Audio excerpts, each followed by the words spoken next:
Have you ever noticed a pattern in your life or in your family's life that just seems to reoccur? That the same thing that you're struggling with, that you can notice that your father struggled with, and that the same thing that your father struggled with is the same thing that your grandfather and your great grandfather struggled with. Or maybe you look at your family and you go, you know, in my family, I noticed that all the women in our family, whenever they have children, that one of them suffers a mental health disability. And that this has been the case, not just in our family, but in my aunt's family, in my grandmother's family, in my great grandmother's family, that there's this thing that just seems to be a repeated pattern in our family that occurs. Now, I know if you listen to this, you might think to yourself, that's just genetics, right? That's just pure genetics about, what happens when a certain gene in your DNA can be triggered and somebody can be unwell.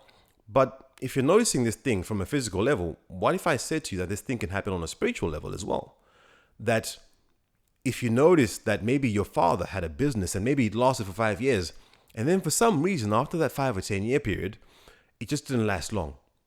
That maybe whatever your great grandfather started, out of everything that he started, he always lost it by some means in a very, very strange way. This has nothing to do with genetics. This is just something to do with the way that your family operates. And that you find that within you, within your life, that whatever you've always started, whenever you've started something, any business venture or any project, that maybe you've just never been able to fully make it into fruition. It's never been able to become successful. And that there's this pattern that happens within your life. That's not a biological thing. That's not a genetic thing. That's just something that happens on a much higher level, on a much deeper level. Now, I'm going to tell you a story. I'm going to tell three stories really quickly. The first one I'm going to tell is a cultural, global thing. And I'm going to talk about a global curse that happens because of our environment, right? That sometimes we can be in an environment that's polluted, that we can be born in an environment that has famine, that has corruption, that has murder in it. And that because we're in that environment, that of no fault of our own, that we can suffer the consequences of that spiritual environment, right? So when we're in that environment, for example, you might find that people in this environment here, they never live over a certain age. And if they do live over a certain age, they always struggle to survive. People who are in this environment always end up in poverty. And you can look at that and go, people in this environment never truly succeed. And if you notice these patterns and you see these patterns and you go, I look at that man, I look at that woman, I look at this gifted boy, I look at this gifted girl, and regardless of where they come from, how wealthy their family were, how poor their family were, they all struggled in some sort of way and they ended up in the same way. That you can look at that and say, this is a pattern that has a lot more to do with just pure genetics. It's a pattern that has to do with maybe the place I'm in. That's the first thing, the environmental curse, right? Now, obviously, when you're in an environment which is cursed, if the earth doesn't yield fruit, then the best thing to do is just to leave that place and to find a better yielding land which can bring you more fruit, a better yielding country which can bring you more food. I spoke earlier about how to create an environment for success, and if you haven't watched that video, then click on this link over here and save that to watch it a bit later. But carry on, stick here with me, and we'll carry on talking about the next level of curse. There's a second one, which is the curse that comes to our bloodline, right? This is what you'd call genetics. In science, you'd call it genetics, that from a physical point of view, that you can look and see, oh, well, my dad had a high blood pressure, so therefore I have high blood pressure. Okay, cool. That makes sense. Genetics is DNA. We understand science works like that. But what do you do? How do you legislate in your family when things of a spiritual nature do occur, right? That maybe, for example, after a certain amount of years, something happens in your family where someone was fine throughout their whole life, and then something triggers them when they're 30 or 40 or 50, and then they become mentally unstable. What happens? Have you ever heard those stories, for example, when somebody goes through life being completely normal, right? Everything's fine. And then after a certain point in time, a tragedy happens, an accident happens, and then that family is changed, right? And I'm not talking about genetics now. I'm talking about an actual accident that is outside of themselves. That these families never truly thrive, because when there's somebody who succeeds in their life, in their family, that person never lives to being of old age. What is that about? It's nothing to do with genetics. It's something to do with something that's a lot more deeper. So what we must do in this particular case is, the first thing we must do is we must recognize patterns, right? Patterns in the things that are going on, and say, why is it that every time when there's someone who's successful in our family, they never live up to an old age? What is really going on there? And the third and the last thing, and maybe perhaps the most important thing, which is going to be personal to you and me, is the personal curse, the curse that we experience ourselves, right? So remember I spoke about the global curse, the cultural curse that happens because we are born in a certain place and of no fault of our own, that these things just happen because we're in an environment. And once we leave that environment, that curse may cease to exist. The second one being the curse of being born in a certain family. And that because we're born in this certain family, that we will experience certain things that are of no fault of our own, we will just suffer the consequences of it because things that maybe our father or our mother did or our great grandparents did, right? And these things are often triggered by certain things. Now let's talk about one that's more personal to you and I, because this is, this will make more sense if we talk about things that are more personal to you and I. What happens when you're growing up and you notice a certain pattern that not only happened to your grandparents, that happened to your mother, your father, and that's also happening to you? What happens when you spot that and you go, I'm noticing that I'm feeling a certain way, that I'm experiencing a certain difficulty in my life. All of a sudden, things are just more of a struggle. All of a sudden, I had a good job and I just lost it. All of a sudden, my mother was ill at a certain age and she became mentally unstable at a certain age. All of a sudden, I've had this child, and all of a sudden this child now is become ill. What's really going on here? Now, if you are lucky enough and if you're fortunate enough to know the history of your family, not just genetically, to know the history of your family spiritually and to know what would happen in detail, then you are very fortunate, because a lot of times when these things start happening, they don't happen without cause. They happen because there is something in our lives that is for lack of a better word, it's a spirit that hangs around, that lingers around, that may be inactive, but it's present. And it only becomes active when we trigger it, right? And so I'm going to tell you a story, and I'm going to be quite vulnerable, and we're going to go in a little bit deep here. And I'm going to tell you a story about myself, about my father and my grandfather. Now, my grandfather was a chief and he had 13 wives. Ironically, I have the same middle name. My middle name is his name as well, right? So he had 13 wives. And I think when he actually died, he had like 5 wives. And my father had 3 wives. This is not a long time ago, by the way. I'm talking about maybe 15, 20 years ago. And my dad had 3 wives, and he also sadly passed away. Now, I remember growing up and in my teens, I was looking at my life, and I remember when I would always date, when I was dating, I would always feel like, man, I'm just not satisfied. I feel like I need to have more partners. And this was something that I can't say that, I can't tell you that I wanted it because I knew that my granddad had 13 wives. I didn't even know this at that point. I was a teenager at this point. That there was a desire in me and a hunger in me to just get more partners than I'd want. Now, I know some of you are watching this and thinking, well, that's just a natural urge of any man. Any man wants to have more women. But here's the thing. I don't think you fully get it, because not only was I not satisfied when I got the partner that I wanted, I was also really attracted to other people's partners. I could look at another man's partner and go, yep, I want her. And at that time, I was like, whoa, this is wrong. This is, I was raised in a Christian background, so I knew that this was not right? And here's another key thing, is that when you spot that there's something that's not right about your thinking, you need to acknowledge it and go, hold on a second. Instead of giving into it, because remember I talk about the triggers, right? That you can have a certain pattern that's in your family, but then it will only become active when you trigger it by making a certain action, right? So I noticed this thing and I was like, whoa, hold on a second. I know that the urge to want more than one partner may be a natural thing. It may be completely natural. But what is this urge that I have to now take what is of others and make it my own? And then I started to look back at my dad's life. And my dad, I remember asking questions of my mom, and I was like, well, can you tell me more about, my dad's partners and how he got this partner and how this happened and how XYZ happened? And it turned out that my dad also, God rest his soul, my dad also had the tendency, the habit of going after what wasn't his. I was like, okay. Now, unfortunately, I don't know a lot more about my granddad, apart from that he had 13 wives. But I can imagine that at some point, he must have taken what was not his. So I'm looking at this now and I'm thinking, okay, this is now beginning to make a bit more sense, because although it is natural for me to want more than one partner at one time, what's not natural is for me to want other people's partners. And here's why I say it's not natural. It's not natural because I was even attracted to women who weren't very physically attractive. I was almost more drawn to those women who were attached and not even that really attractive than I was to women who were single and more attractive. That I could see a woman who's single here, attractive, and I would be like, I don't want her. I want the one that's attached to that person there. And I was like, this is weird, right? This is very, very, very strange. So because I noticed it, and I did a lot of soul searching, I did a lot of prayer, I did a lot of meditation on it, I understood where it came from. Again, I acknowledged where it came from. At this point, I literally said to myself, okay, this is something that I have to watch. And so here's a key thing that you must understand, that sometimes, for whatever reason, for reasons unknown to you, but known to somebody else, maybe in your great lineage, that there are certain curses that are handed down from father to son purely because you're from the same bloodline.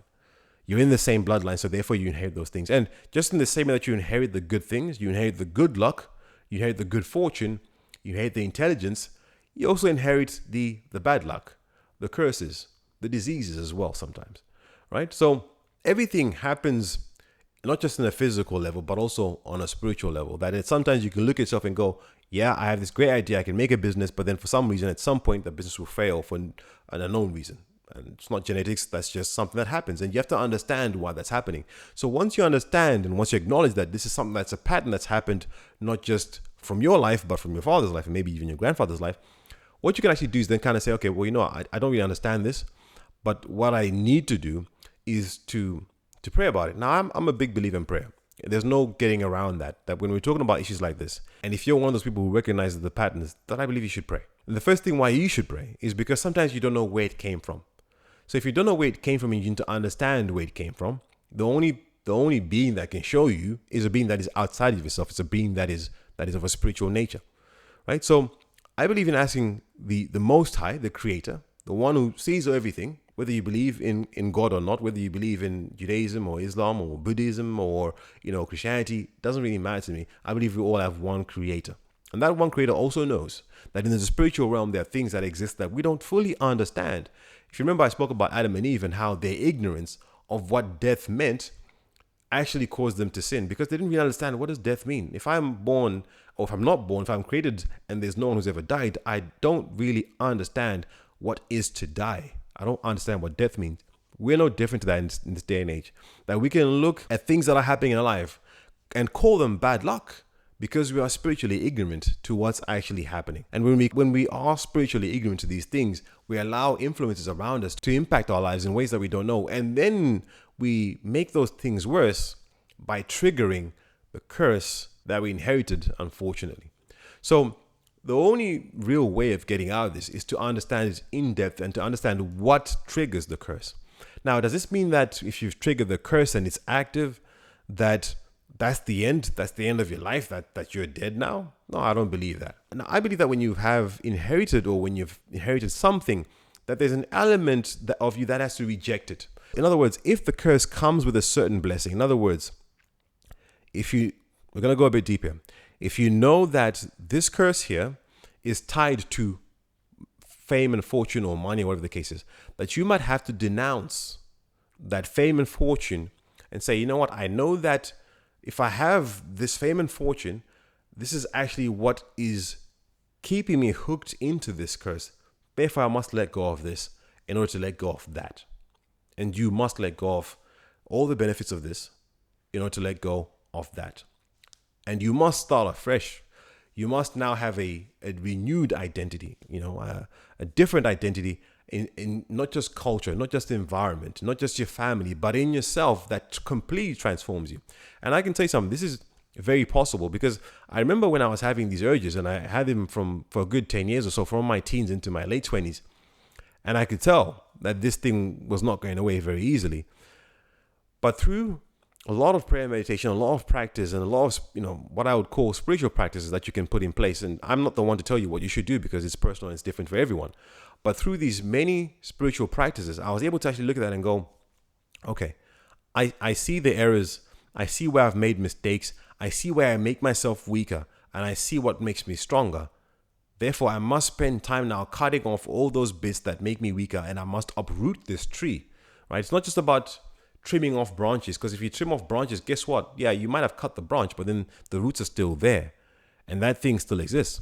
So it really is about understanding how to uproot all these things, all these curses, and then understanding that, okay, from this position now that I am in, I'm now in a better position to actually build myself again. And this can be a very painful process.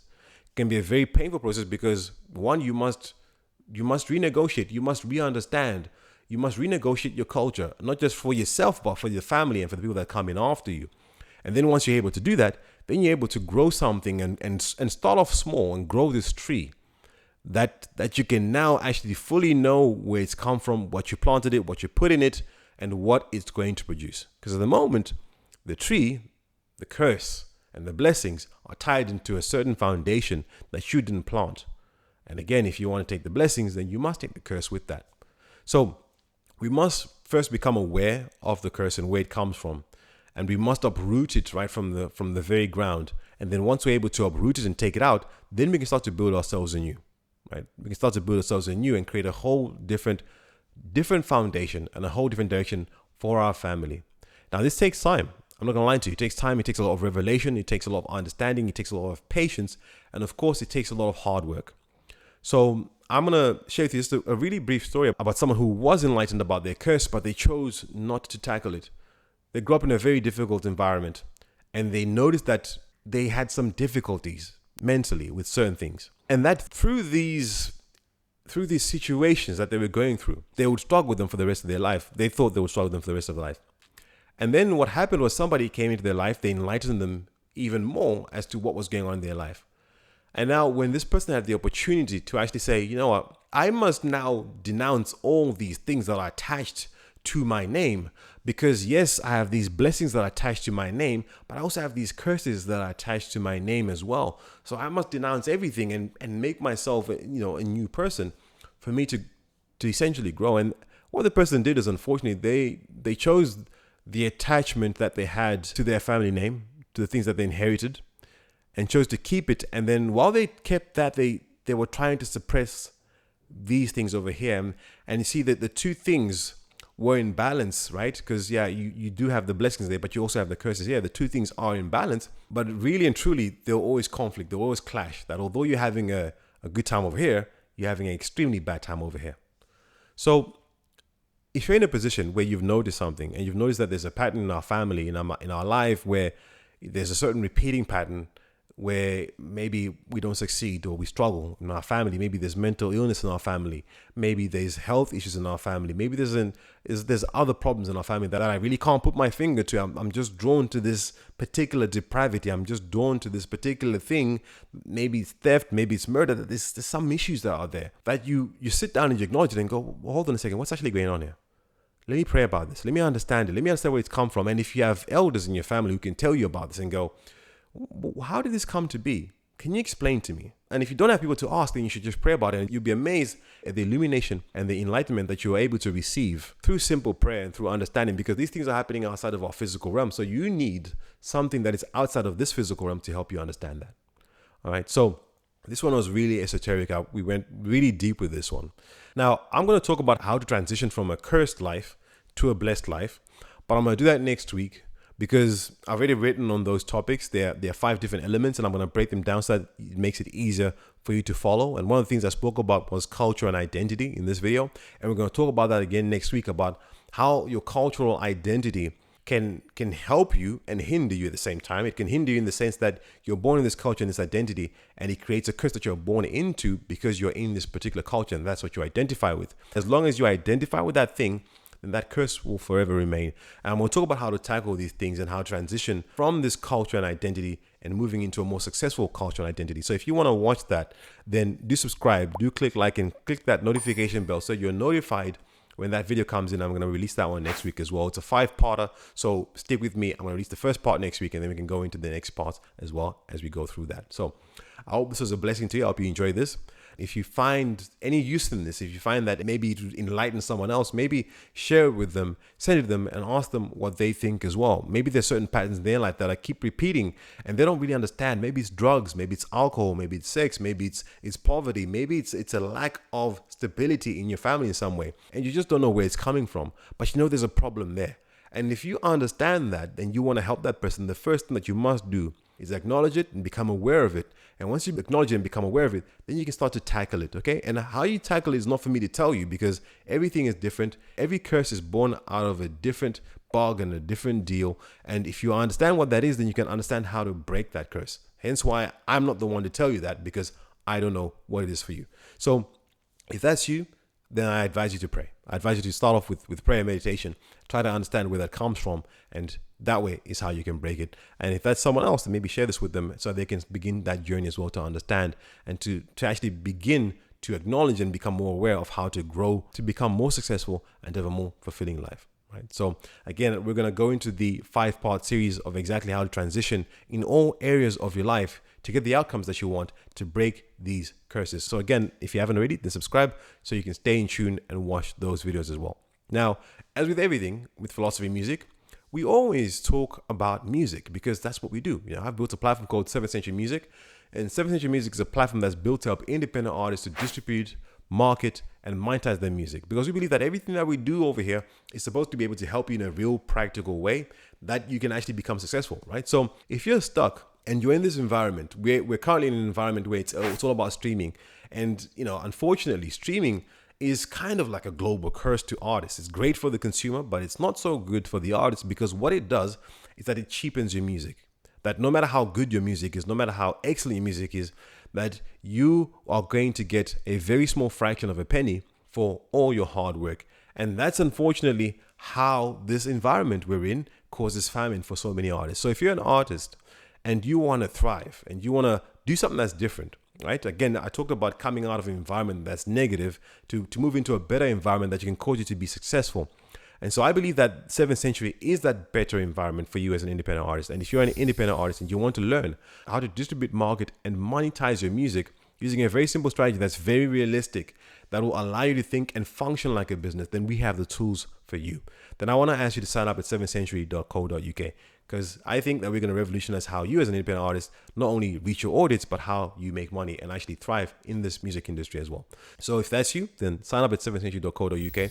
And I want to tell you that we also have a learning hub. And in this learning hub, we also teach you to do exactly what I'm telling you to do. So we're not just going to give you a platform and say, just use it and just learn how to go with it. We actually give you the tools in our learning hub, which is a 15 video series where you can get to watch a lot more videos and get to learn more about why we do the things that we do, how we do them, and why they're necessary for you to do so you can grow as an artist as well. And we'll also offer you support in our private membership area as well. So once you join at 7thcentury.co.uk and you go through the learning hub, you also be enrolled in our private members area where you get to meet us, our team, and also speak to fellow artists who have gone through the journey that you're going through and who have succeeded as well on that journey, as well as speaking to other professionals and other people in the industry who can actually help you to get to where you need to get to. So if that's you, you're an independent artist, or if that's you and you know an independent artist, then send this to them as well, and so that they can be blessed from this portion of the video as well. And if that's you as an independent artist, then do sign up. I look forward to listening to music. I look forward to becoming part of your success and your journey. I look forward to you fulfilling your purpose on this earth. And so I thank you for your time. I hope you've enjoyed this video. See you in a week's time. Remember to like, share, and subscribe. Love you as always. Take care. Bye-bye.